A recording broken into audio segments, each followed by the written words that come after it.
Hello students, good morning all of you. सभी बच्चों का आज की आपकी ऑनलाइन एजुकेशन की कक्षा में स्वागत है। और प्रिय छात्रों, हम कर रहे हैं प्राचीन विषयों की प्रमुख सभ्यताएं। ये पाठ हमारा 9th क्लास की 10th क्लास की जो नई हिस्ट्री है उसका चैप्टर नंबर 2।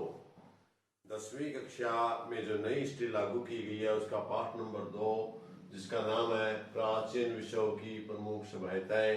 और इन प्रमुख सभ्यताओं में हमने मिस्र की सभ्यता, पोटोमाशिया की सभ्यता और यूनानी सभ्यता का अध्ययन किया।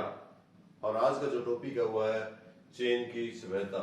जो चीन की सभ्यता है, इस सभ्यता की मुख्य आर्थिक, राजनीतिक, सामाजिक की विशेषताएं।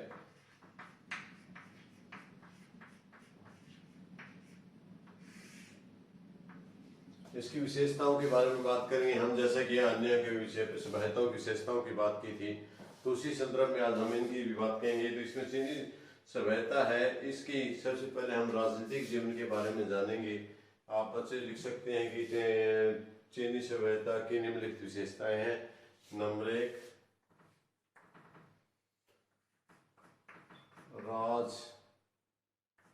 राजनीतिक। पहला क्या लिखेंगे हम? राजनीतिक जीवन कैसा था उनका, राजनीतिक जीवन किस प्रकार का जीते थे। जो चीन की सभ्यता थी उसके लोगों का राजनीतिक जीवन कैसा था, इसके बारे में। इसके जो राजनीतिक जीवन था उसमें राजा था, उसको परमात्मा का पुत्र या भगवान का पुत्र मान करके लोग उसको देवता के रूप में मानते थे, उसकी पूजा करते थे। वे स्वेच्छाधारी होते थे, अपनी इच्छा के अनुसार कार्य करते थे। चीन में राजा निरंकुश स्वेच्छाधारी होता था, वह न्यायाधीश पुरोहित होता था। राजा को वांग कहा जाता था। जनता उसे ईश्वर पुत्र मानकर पूजा करती थी और उसे अपना पिता मानती थी।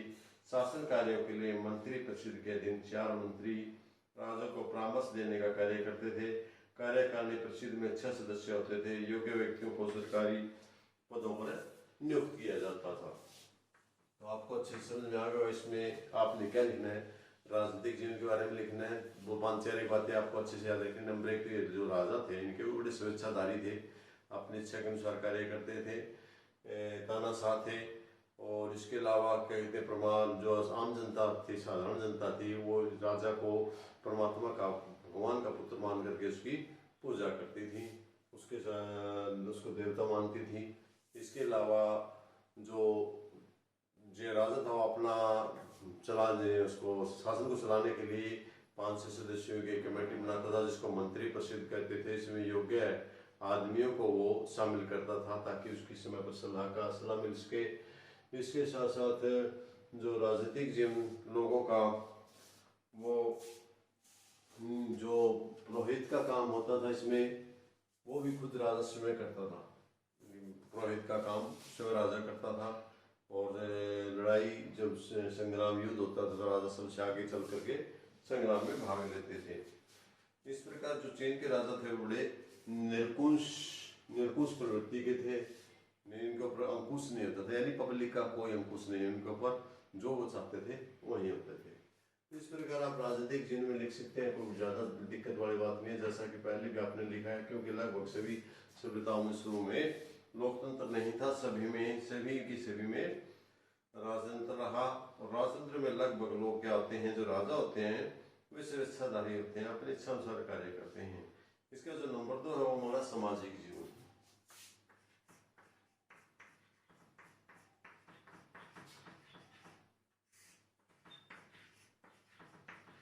अब सामाजिक जीवन के बारे में आप क्या लिखेंगे कि जो ये लोग थे, जो चीनी सभ्यता है, चीनी समाज में भी रोमन समाज की तरह संयुक्त परिवार प्रणाली थी।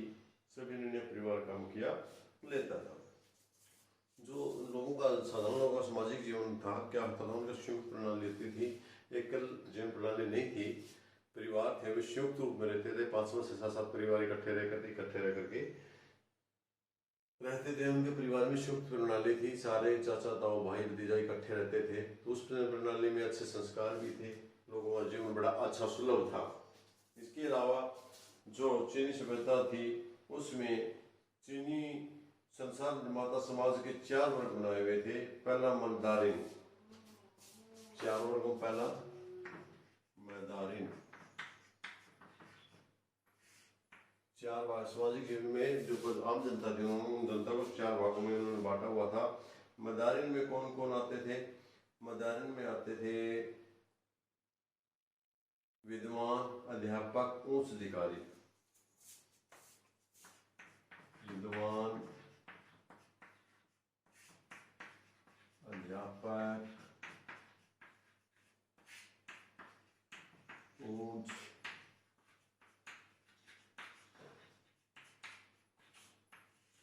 इन लोगों को मंदारिन में शामिल किया जाता था चीनी सभ्यता में। इसके अलावा जो दूसरा वर्ग बनाया था उन्होंने, उसमें था किसानों का।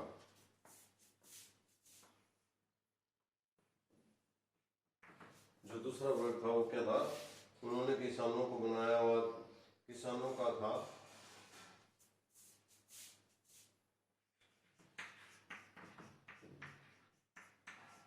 किसानों का। और जो तीसरा वर्ग था वो था इनका व्यापारी। और चौथा था, तीसरा था इनका कारीगरों का।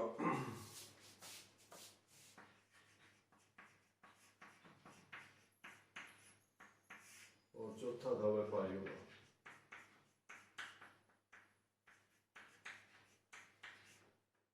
इस प्रकार उन्होंने पूरी की पूरी जनता को 4-5 भागों में, 4 भागों में बांटा हुआ था। से सामाजिक जीवन की उनकी प्रक्रिया थी।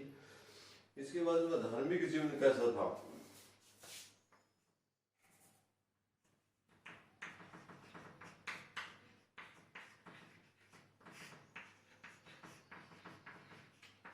धार्मिक जीवन में ये भी अन्य सभ्यताओं की तरह जो उच्च शिक्षित लोग थे वो तो एक ईश्वरवाद को मानते थे, जबकि जो आम साधारण जनता थी वो बहु देववादवादी थी, यानी बहुत सारे देवी देवताओं की पूजा करती थी। अंधविश्वास, रूढ़िवादिता इसमें प्रचलन था।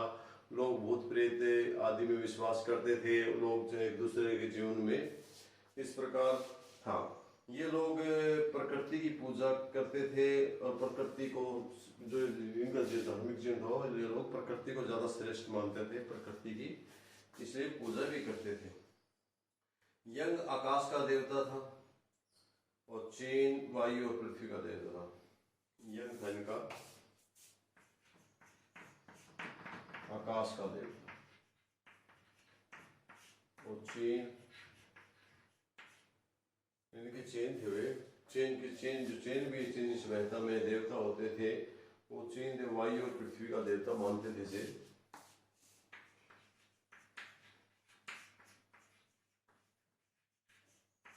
इन देवताओं की खास करके पूजा करते थे। यंग देवता आकाश का, अगर यंग देवता था उसको आकाश का देवता मान करके पूजा की जाती थी, और चीन था उसको वायु और पृथ्वी का देवता मान करके पूजा की जाती थी। चीन में 6वीं शताब्दी ईस्वी में भारत के यहाँ बौद्ध धर्म का प्रचार हुआ था। 6ठी शताब्दी में जाकर के बौद्ध धर्म का प्रचार हुआ था, जो भारत से गए।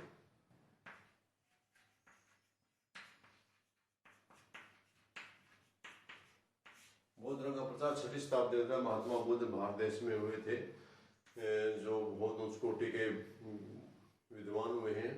जो एक राजा थे, राजा से उन्होंने जीवन नश्वरता को देखा, बुढ़ापा देखा, मृत्यु को देखा, देख करके जीवन मोह भंग होकर के उन्होंने भारत के बिहार राज्य के गया नामक स्थान पर उन्होंने ज्ञान प्राप्त हुआ था, और वहां से उन्होंने अपना प्रचार प्रसार किया, जो 6ठी शताब्दी में चीनी सभ्यता में बड़ा जोर शोर से था।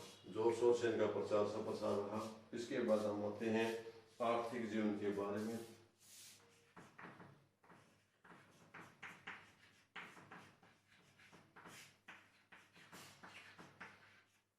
जैसा कि आप लोग जानते हैं, आर्थिक जीवन में हम धन संबंधी बातें देखेंगे, कैसे कमाई के जरिए थे, क्या करते थे। मुख्य रूप से खेती, लोग खेती करते थे। खेती में तो लोगों का मुख्य विषय खेती और पशुपालन था।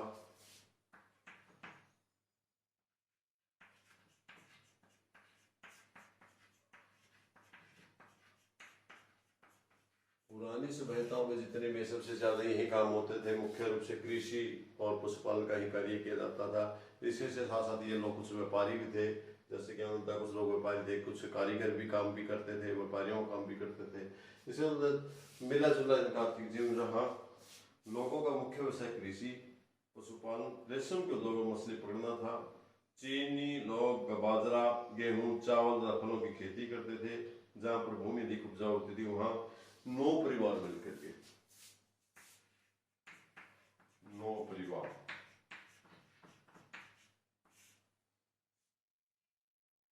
गहन खेती, गहन खेती थी, या जहां पर धरती बहुत ज्यादा उपजाऊ होती थी वहां पर एक अकेला परिवार खेती नहीं करता था, बल्कि 9 परिवार इकट्ठे होकर के खेती करते थे, जिसको संयुक्त खेती के नाम से भी जाना जाता है।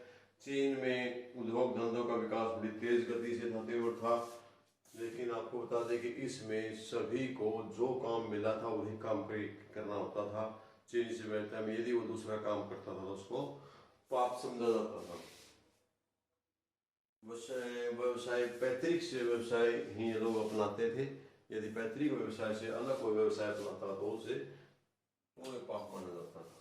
तो इस प्रकार आपने देखा कि चीनी सभ्यता भी दूसरी सभ्यताओं की तरह अपने समय में पनपी, फली फूली, और उसकी जो आर्थिक, सामाजिक, धार्मिक, राजनीतिक जीवन की क्या हलचल रही वो उनके बारे में हमने आपको आज बताया। इसी के साथ आपका आज का प्रश्न समाप्त होता है। वीडियो देखने के लिए आपका बहुत बहुत धन्यवाद। Thank you. पढ़ते रहें, बढ़ते रहें और सीखते रहें।